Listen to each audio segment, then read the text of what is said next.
Hello, Greeley. I'd like to invite you to the City of Greeley Museum's next special event. We are hosting Howl-O-Ween October 18th and 19th at Centennial Village Museum from 2 to 6 p.m. each day.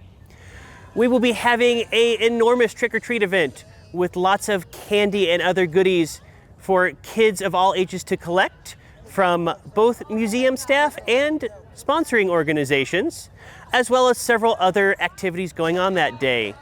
Chief among those will be our wagon ride, partnered with Mountain Shadow Carriages, and bobbing for apples with a twist. Instead of bobbing in the water, you'll bob in the air. We'll also have several historic craft demonstrators on site, as well as a general fall atmosphere with the village decorated for the season. If it's been a minute since you've been to a museum event, you are able to pre-purchase tickets to Howl-O-Ween now on the Amelia website.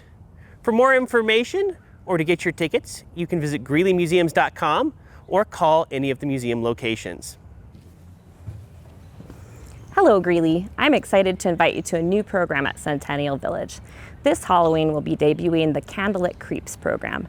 This is a spooky, immersive tour that's based in Northern Colorado history. If you'd like to join us, we have two tours on October 18th. One is at 6:30 and one is at 7:30. If you'd like to join us, you can get tickets through our website, and if you need more information, you can call either one of our museum locations. Now, this is a very spooky program, so we only allow visitors who are ages 13 and up. Well, I hope that we will see you in October on the 18th, if you dare.